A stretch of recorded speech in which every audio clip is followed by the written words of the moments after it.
रहा जरियौन से कहती है कि कल हम शादी करेंगे। इस पर जरियौन बहुत खुश हो जाता है, लेकिन रहा शाहजैन के साथ मिलकर जरियौन के खिलाफ सबूत इकट्ठा करती है। यहाँ अरमान भी बतूल से शादी के लिए मान जाता है। जब बतूल को पता चलता है कि रहा जरियौन से शादी कर रही है तो वो रहा के पास जाती है और कहती है, जरियौन ने मेरी जिंदगी बर्बाद कर दी, इसीलिए तुम उससे शादी ना करो। इस पर रहा कहती है कि मैं ये सब जरियौन से बदला लेने के लिए कर रही हूँ और तुम ये बात किसी को न बताना। इस पर बतूल बहुत खुश होती है। यहाँ रहा जरियौन के खिलाफ सारे सबूत इकट्ठा कर लेती है और शाहजैन के साथ मिलकर प्लान बनाती है कि मेरी और जरियौन की शादी वाले दिन तुम पुलिस को तमाम सबूत के साथ ले आना। इस पर शाहजैन राजी हो जाता है। फिर रहा वसीम के घर जाकर अदील के घर के पेपर्स चुरा लाती है और अदील को दे देती है। इस पर अदील बहुत खुश होता है। इस पर रहा कहती है, अभी आप इस बारे में किसी को कुछ न बताना, वरना जरियौन और वसीम को पता चल जाएगा। यहाँ बतूल जरियौन से खुला ले लेती है और बतूल को अरमान से मोहब्बत हो जाती है, लेकिन अरमान उससे शादी के लिए दिल से राजी नहीं होता। यहाँ आसिया अदील से कहती है कि जल्द से जल्द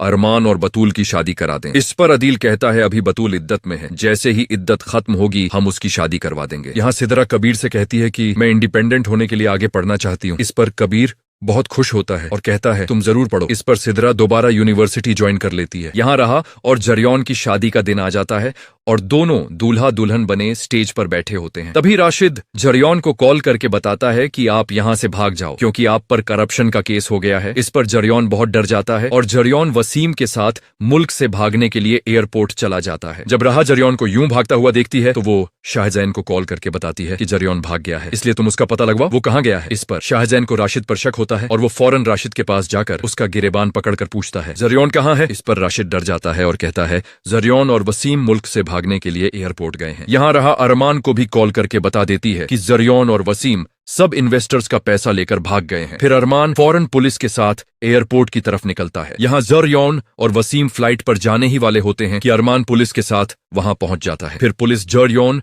और वसीम को जेल ले जाती है और अदालत जरियौन और वसीम को उम्र कैद की सजा सुना देती है। फिर अरमान नाना जान की सारी प्रॉपर्टी जरियौन से लेकर रहा के नाम करवा देता है। फिर रहा और अदील नाना जान का बिजनेस संभालते हैं। यहाँ बतूल अरमान को जाकर बता देती है कि रहा ने सिर्फ बदला लेने के लिए जरियौन को शादी का कहा था। इस पर अरमान बहुत खुश हो जाता है। यहाँ आसिया रहा से कहती है कि तुम आधी प्रॉपर्टी बतूल के नाम कर दो। तभी वहां अदील आ जाता है और आसिया पर बहुत गुस्सा करता है। इधर अरमान जैनब से कहता है कि मैं बतूल से शादी नहीं करना चाहता। इस पर जैनब कहती है, नहीं, मैं अदील को जुबान दे चुकी हूँ। यहाँ शाहजैन रहा को प्रपोज कर देता है और रहा उसका प्रपोजल एक्सेप्ट कर लेती है और कबीर इन दोनों की शादी की तारीख फिक्स कर देता है। फिर शादी का दिन आ जाता है, लेकिन तभी पता चलता है कि अरमान का एक्सीडेंट हो गया है। इस पर रहा परेशान हो जाती है और फौरन अरमान के पास हॉस्पिटल जाती है। इस पर शाहजैन रहा से पूछता है, ये कौन है। इस पर रहा कहती है, मैं और अरमान बचपन से एक दूसरे से मोहब्बत करते हैं। इस पर शाहजैन बहुत हैरान होता है। फिर रहा अरमान के पास जाती है और कहती है, मैं तुमसे शादी करूंगी, बस तुम जल्दी से ठीक हो जाओ। वहीं शाहजैन जब बतूल को देखता है तो उसे बतूल से मोहब्बत हो जाती है और आसिया बतूल की शादी